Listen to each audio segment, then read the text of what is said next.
We work hard as physicians to take care of the health and well-being of our patients. But when it comes to our money, do we have the same condition of care? Probably not. Let's change that together. Welcome to the Financial Freedom for Physicians podcast, where we'll fight and advocate for your financial literacy. As always, I'm your host, Dr. Christopher Liu. Thanks for being here. Let's jump into the show.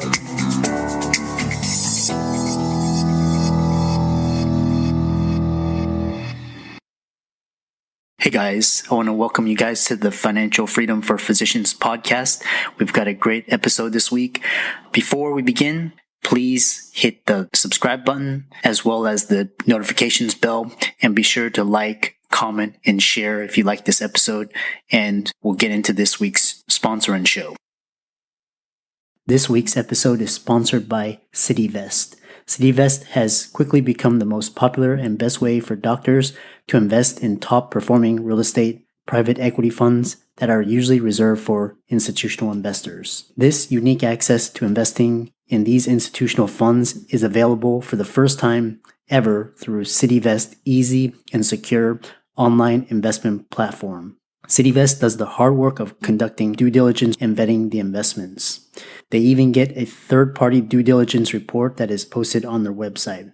As a result of aggregating a several $million investment amount into their access funds, CityVest gains access to investing in the institutional investment and is able to negotiate better investment terms such as a 12% preferred return. You can check them out at cityvest.com or go to the link in the show notes below. Now on to the show. So welcome everybody to this week's podcast episode for the Financial Freedom for Physicians podcast. I'm your host, Dr. Christopher Liu. And as you know, my mission as a podcaster and host is to empower you to achieve different types of freedom, including financial, emotional, time, and location freedom. And in doing that mission, I always bring in guests that are on the cutting edge, doing really interesting things, out of the box things, and living life on their own terms and embodying those four principles. So today we have Tyler Foley. And he's really interesting as he's a public speaker, he's an author, and he's had a lot of experience in media and acting. And I think you'll have a lot to benefit from his insights and wisdom on this show. So Tyler, welcome. Oh, thank you for having me on, Christopher. I've been looking forward to it, actually. Yeah, I know. We connected on Podmatch, and we talked a little bit backstage, and I find your story really interesting, which is why I invited you on the podcast. And so, briefly tell people about your backstory, and how you got into what you're doing, and we'll go from there. Well, it's a very circuitous journey. I will put it that way. I started acting when I was 6 years old. I was very lucky to start off early. It's the kind of thing that, experience trumps all. You can have all the talent in the world, but they're going to trust the person who has the experience over talent every time. Talent gets into the audition, but it's experience that usually books you the gig. So I've been very lucky in my career that I've had a very long career. And when I was around 25, 26, I kind of became jaded and complacent, because at that point I'd had the career for 20 years. So I did what most people do at the end of their 20-year career, and I retired. I just got to do that at 25. So I retired from acting and went and got an engineering discipline. And I specialized in geomatics, so earth study. And I started my own photogrammetry firm. And for people who don't know, if you've ever turned on satellite view on Google Maps, that the pictures of the ground is what I created. And that study is called photogrammetry. And so I studied photogrammetry and cartography and made picture maps for a little bit. But it was a beautiful business to be in too, because it blended a lot of my passions. I do love geography. I really enjoy aircraft. And so I had a fleet of 3 planes We were flying aerial photography and LiDAR, and we were one of the first aerial survey firms to get a digital camera certified for aerial photography. It was a really exciting time for me. Unfortunately, I as much as I enjoy the practice of geomatics, I was not a good businessman at the time, Yeah. and that business failed. But when you're in that line of work, your primary client is the government. The government always insists that you have a health and safety program in place. So I had to take a whole bunch of safety training in order to have these programs that met government requirements. And when the business collapsed, a good friend of mine who is a far better businessman than I am reached out to me and said, listen, I need a safety officer. And you have all of this safety training from running your business. And if you take these 3 extra courses, which I will pay for, you can get your National Construction Safety Officer designation. And I said, well, that sounds interesting. So I did that and became his safety manager on a very, very large 9-figure construction build with multi players and multinational interests. And I was exposed to some incredibly influential and interesting people. And while I was there, they found out that I used to act, and they would listen to me do my toolbox talks. And one day, a gentleman asked me if I'd be interested in giving a keynote presentation at his company. And I said, absolutely. What is a keynote? And he explained to me what it was. I was like, oh yeah, I could talk for 45 minutes. That's easy. So Yes. I put together a presentation talking about how my time in film, and particularly the times where I got to do stunts, was the safest job that I had. And without any hyperbole or exaggeration, that really was literally jumping out of a 6-story window was safer than anything else that I've ever done in my career. Uh-huh. And that became a very popular thing. And I had a lot of people come to me and say, well, how do you do that? And so I would explain, I'm like, oh, it's real easy. These are how you put together talks. And the next thing I knew, I had, 6 and 7-figure executives asking me to coach them privately on how to give better presentations and feel more confident, which I always thought was hilarious. These guys, and women are phenomenal human beings doing amazing things and making, millions of dollars every year. And they don't have the confidence to stand up in front of people and talk. And from that, I created a really interesting training program, and from the training program, launched the book. And so now I have The Power to Speak Naked, which is a #1 best-selling book. Uh-huh. And I get to speak very regularly around the world and do my 3-day and 5-day seminars and workshops and teach people how to speak from stage more confidently. That's I love that story, and it just goes to show you can use all the experiences, and then formulate and create a career of your own. And I have a lot of friends that are public speakers, musicians, and it's just fascinating to see them travel the world and influence people. So we'll get yeah, I mentioned your book title is very interesting. So, I had some questions about public speaking, but we'll talk about your book. Tell us about the thesis of it, and we'll get more into the meat. Well, my book is a nonfiction book, and it didn't really have a thesis so much as a theme. And that theme was that most people prepare for public speaking wrong. Mhm. If you typically, particularly people who are just starting out public speaking or have been asked to do it and don't have any kind of formal training around it, they're going to spend the majority of their time trying to memorize lines and lines and lines and pages of dialogue. Yeah. And that serves absolutely no one. It doesn't serve you. It doesn't serve your audience. It locks you into a script.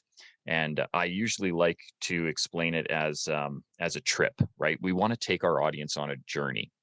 Uh, And when you lock yourself into memorizing pages and pages of dialogue, yeah, I live in Calgary. And so I want to take my daughter to Disney World. So we've got to get from Calgary to Orlando.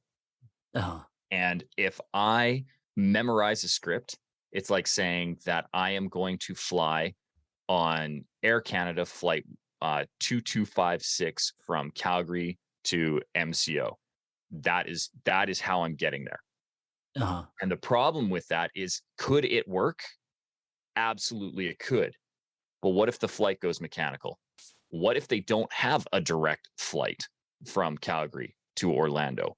What if my daughter gets sick and we can't travel across the border, particularly right now, right?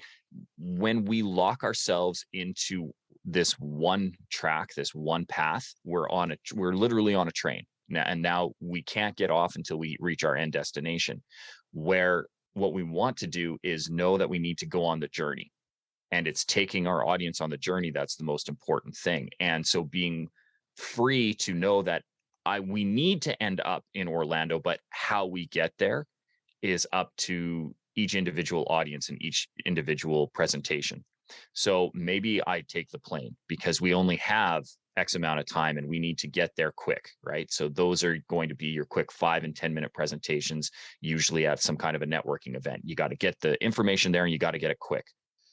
But you may need to take a bit of a detour, you know?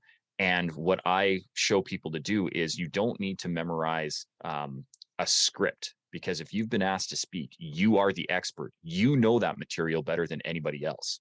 Even if Uh-huh. there's other people in your field that are doing that very same thing, you are the person who was asked to do it.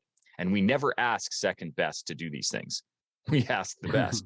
So you are the expert. Your audience is on your side. They want to hear that information. Your job is to deliver it in a way that has impact.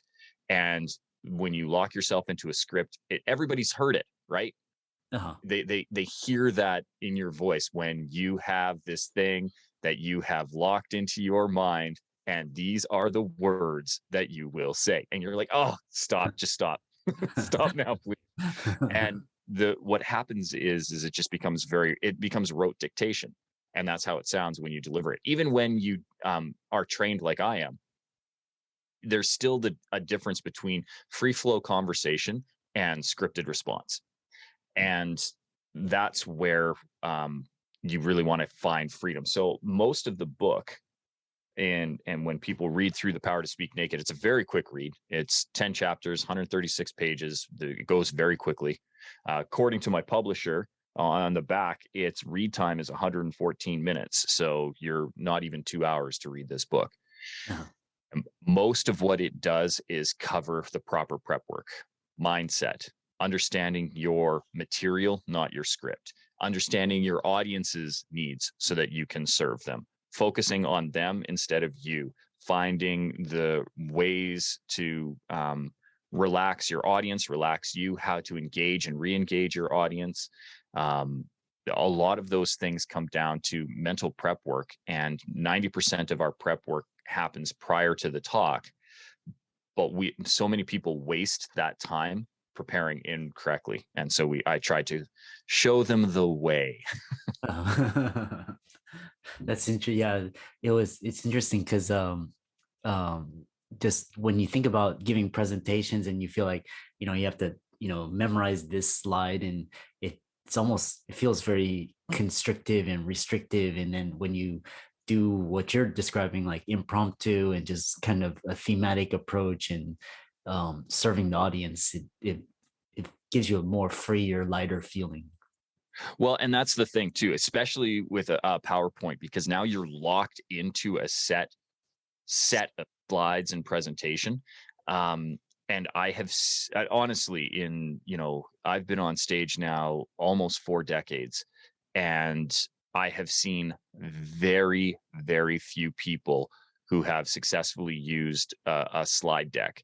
Off the top of my head, Phil Town, who is an investment guru, runs Rule One Investing, Uh-huh. is phenomenal. But he jumps around his slide deck. Like, that's the thing. Like, he has his presentation, but Uh-huh. if you watch him use it, he's going backwards and forwards, and he'll skip slides. He'll be like, meh, right? Like, Mhm. he knows his slide deck, but he uses it as for what slide decks are supposed to be for. They're just graphics, almost no text, and he uses it to show examples and support what the stories that he's telling. Uh-huh. The presentation is not the slide deck. The presentation is his talking, and then the slide deck supports it. And then the other person that I've seen do it phenomenally, obviously, is Tony Robbins. But he, again, is not locked into a slide deck, and he doesn't even control his slide deck. He has a paid team on the back riser who know his stories and his content and material. And as he brings things up, they're searching through slides.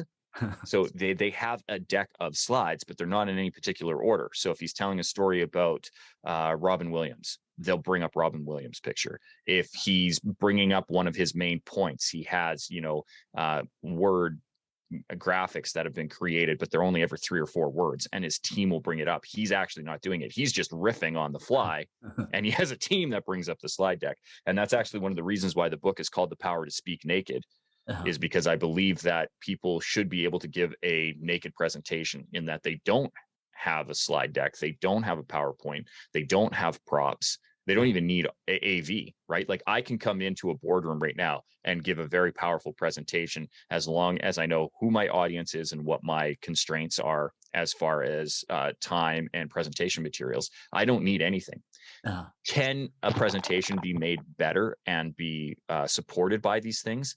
Absolutely, but only if done correctly. Like, when I do my presentation, my slide deck is five slides, 0 text, and they're all images. Oh yeah, that's awesome. As a brief interruption, Michael Kwan has a new course titled NFTs Unlocked, which is a premium membership that gives you full access to classes, training, an online portal, private Discord to learn about NFTs, its unique, exciting technology, how to make money in NFTs, as well as how to prevent yourself from getting scammed by bad actors, scam artists, and how to practice digital safe practices to keep your digital assets safe. To join the membership, you'll be charged an initial one-time fee of $7.99, followed by monthly dues of $59 per month, starting 30 days after the membership has begun. And you can feel free to cancel at any time. As a special guest to all of our listeners, Michael is giving us coupon codes $200 off for the join fees. So instead of $7.99, it's now $5.99 by using the code Dr. Chris, DRCHRIS, or Dr. Chris, DOCTORCHRS. Either will work. If you go to the website www.nftsunlock.com and try the coupon code, we hope you enjoy it. Now back to our show. And one thing I've actually noticed, a lot of public speakers now, they don't give keynotes. Now a lot of it's like roundtable, so it's kind of like a fire chat discussion. And what's interesting is it's more, I feel like it's more dynamic and more impromptu, and the listener can pick out themes and key points and takeaways from just by being there. So that's interesting. Yeah, no, and I think, again, where that is stemming from is this, the mastermind idea, the Juntu, where you have we are more than the sum of our parts, and you can feed off of ideas and you can support ideas. And the other thing too, in format like that, you can have very civil debate.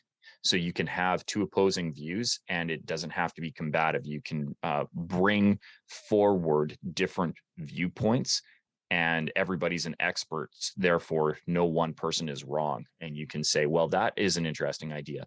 Very similar. Like, I got challenged on stage about a year ago, saying that nobody actually is afraid of public speaking. And I got, well, there's statistics on this, 77% of Americans claim to have some form of anxiety around public speaking. And I said, no. They think they have anxiety around public speaking. But if we actually were afraid to speak in public, which is what we're stating when we say we're afraid of public speaking, commerce as we know it would collapse. There is absolutely no way that you and I could go to a restaurant and order food if we were legitimately afraid to speak in public, because a restaurant is a public space. And if we were afraid to speak to strangers, we wouldn't be able to order if we didn't know our wait staff. And I don't know most of the wait staff that I go to any restaurant for, particularly with the amount that I travel. So if you can go to a restaurant and you don't know your wait staff and you were able to order food and have that come to your table, you were able to speak in public, you were able to speak to a complete stranger, and you were able to ask for what you want and receive it. So this notion that we're afraid to speak in public, or we're afraid to speak to strangers, or we're afraid to ask for what we want is null and void if anybody has ever been to a restaurant. And I can already hear your audience. I already know where it goes, where they're like, no, but wait, Tyler. When I'm ordering food in a restaurant, the people aren't looking at me. And trust me, if they were looking at me, I wouldn't open my mouth. And to that, I say, great. Then let's acknowledge that you are not afraid of public speaking. What you're afraid of is public judgment. You're afraid that when you speak, and if people are looking at you, that they will judge you for the words that you say. And when we acknowledge that, then I can help you. But if you're going to sit and claim that you're afraid of public speaking, I can't help you, because if you're afraid to speak in public, I am not a clinical psychologist or psychiatrist. There's no way that I can overcome that fear. But what I can do is help you overcome the fear of public judgment, because that's a real easy one to tackle, particularly with the first couple of things that I noted. You are the expert and your audience is on your side. Yeah, it's so interesting. Well, and I know, in the sake of time, but it's like such a fascinating discussion, and we might have you on the podcast later. We'll just some nuts and bolts, like someone they're in a career profession and they want to start being a thought leader or an influencer or a public speaker. How can they start? What's the best way to just get started? To start telling people that you want to do it. And right, because here's the thing, that statistic is not wrong. If you were to ask, if we were to poll a room right now, if there were 4 people in the room, 3 of them are going to say, I'm not going to get up on stage and speak. So if you can be that 1 out of every 4, you're already a step ahead. And if you let people know, they're going to very gladly hand that baton off to you. So the first thing is to start saying, this is a thing that I want to do. The next thing is to start looking for help in getting better with that in training, whether that's something like me, or if you just want to get some practice in finding a thing like Toastmasters or a local speaking club, because they're everywhere too. And then once you start developing a talk and you're really confident, and not even before you're really confident, to start gaining confidence in it. Once you have an idea for a talk that you'd like to present, it is a simple internet search. Call for presentations, call for speakers, and put in whatever topic it is that you want to be talking about. And then you can get even more granular and say, these are the cities that I would like to go to. I wanted to speak in Houston because I wanted to take my daughter to NASA because she was entirely fascinated with space. So I literally did call for presentations, Houston. And ironically enough, found a call for presentations to be presented at Mission Control. So I put together a proposal and I got to fly down to Houston and speak at Mission Control. And I've got a beautiful picture of it. It's super fun because I'm standing next to like an actual real gone to space spacesuit in Houston at Mission Control at the Johnson Space Center. And that is just, that's one of the highlights of my career. Yeah. And it's it sounds difficult until you start delving into it. And particularly if you want to step forward and say that you want to do it, because nobody wants to. So there are always opportunities to speak, even, at your professional associations, and I know your audience is primarily comprised of doctors. I assure you, there are multiple professional associations for doctors and always presentations. I actually helped my wife's ophthalmologist. My wife had schisis in her eye and her retina was detaching. And my wife is young, she's in her mid 30s right now. And this is typically a thing that doctors don't see developing until people are in their 60s or 70s. And she's a super, super, super rare case. And my doctor was like, I've only seen this once in my career prior, and it was like 25 years ago. And he wanted to make her a case study. And we were chatting about it, and he's like, I'm actually terrified to talk. And I'm like, really? I can help you with that. So he already he knows the conference that he wants to go speak at. This is a perfect case study for him to do it. He just needed the confidence to go up and do it. So I literally gave him a copy of the book, signed it, and I said, here, if you want to work one-on-one, let me know, and I'll give you a pretty good discount because my wife can see because of you.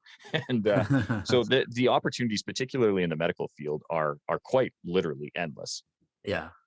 Yeah, no, and I've looked through your material, and it looks like you teach clients, power of story and telling a compelling story and discovering audiences. So, it's been a fascinating discussion. I've always really admired people that were public speakers full time, and it's just because it's so fascinating how you're basically pitching your personal brand and your message to others. It's not a product or a service. You're pitching a message. So it's really interesting how you can make a full-time career out of that.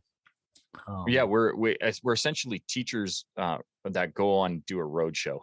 And that's really the key to it. Is it's not necessarily pitching me. I've created an idea and I am my brand, but what I'm pitching is really lessons on, and particularly with mine, it's showing people that they do have a story, that there is a power behind story, and that they have the ability to move an audience with their presentation. And once we've unlocked that, then it becomes really fun. And that's where I get the most satisfaction out of it. I'm not doing it to stroke the ego of Tyler Foley. I'm doing it to ensure that other people understand that they can have impact with their words and can really make a change. If I can teach my wife's doctor how to present on this very interesting case study, and he shows somebody else, so the next time another 30-year-old woman comes in and is in danger of losing her eyesight, which could drastically impact her career and her family life, that doctor will go, oh, I remember hearing about this at this conference. I can reach out to this doctor, or now I have the tools and I'm equipped with the ability to address this issue. So by me showing my wife's doctor how to better present this to a conference, hopefully I can have a little bit of influence in helping somebody else so that they don't lose their sight. And that's why I do it. Yeah. This has been wonderful. I've really enjoyed talking with you, as an individual and as a guest. How do people, I know a lot of people will be interested in you. How do they go out, learn about you and possibly working with you? Well, the best thing that they can do is to go to my website, which is SeanTylerFoley.com. And Sean is spelled the proper Irish way, SeanTylerFoley.com. And that's going to have every way of getting a hold of me. But I would ask a favor of your audience, Christopher, and that is if they are listening to Financial Freedom for Physicians quite regularly, before they come to my website, because that requires them to stop what they're doing right now and go to it. They're already on the platform right now. They're listening to you, whether that's on YouTube or your other podcast channels. Hit pause right now on whatever you're doing and give Financial Freedom for Physicians a 5-star review. And if you're willing to do that, and be specific too, like what was an episode that you found interesting? Was it maybe the discussion with Dr. Bonnie when she was talking about entrepreneurship, or any one of those other episodes? Like, is there a specific episode that brought interest to you? Like, why do you come back and listen to this podcast time and time again? And if you can give a really detailed review of the podcast, that will help Dr. Lou bring on better guests that serve your needs, and guests like myself. And if you can do that, if your audience is willing to do that for me, Christopher, I would, as a gift to them and as a thank you for them giving you a 5-star review, if they come over to SeanTylerFoley.com I will give them a right at the top of the page. They can click on it, and I will invite them into Endless Stages, which is my free Facebook group. And if they go through the website as opposed to just searching for it on Facebook, as a bonus gift, I'm going to give them a free PDF download of my book, The Power to Speak Naked. We'll give them access to my Drop the Mic Trainer series, which is a series of 7 videos that give them an introduction into public speaking. And as a member of the Endless Stages Facebook group, I go live every Tuesday for 20 minutes at noon Pacific, 3 Eastern, and do a live training from whatever topic happens to be buzzing around the Facebook group that week. And that's a really great way for people to get introduced and get some free training, start to find their message, start to find their confidence in public speaking. So it would be my gift to them if they come to SeanTylerFoley.com, but only if they're willing to hit pause right now, give Financial Freedom for Physicians a 5-star review, and then if they're willing to do that, I'm more than happy to gift them on my end. Awesome. For all the guests and listeners, Tyler's resources and links will be included in the show notes. And it's been a great discussion, and we hope to have you on the podcast as a guest in the future. Anytime, just reach out. It would be my joy. What a fantastic show. I hope you enjoyed our very special guest. Just remember, as a shout out to our this week's sponsor, cityvest.com. Cityvest gives you access to the best real estate private equity funds with enhanced investment terms, verified due diligence, and lower risk. You can check them out at cityvest.com or click on the link in the show notes below to hear about their upcoming investment offerings. If you enjoyed that episode, don't forget, that's just the free content. We also have paid premium content subscription with better guests, information, updates, and discussions that can't be accessed anywhere else. You can subscribe to our premium content by clicking on the link in the show notes below to subscribe. Just a quick note, members who sign up for the bottom floor price introductory the first year will be grandfathered into that price for life. I expect the monthly subscription amount to increase quickly next year and the year after, so don't delay. I'm excited that you made it for another episode. You are truly the best. If you've been following the show for a while, you know that my passion is to bring you the education you need to find your path to financial freedom. Please come back week after week for new content, new resources, and great guests. Until then, if you haven't already, please be sure to check out the website, www.drchrislumdphd.com for more support. I'll see you next week.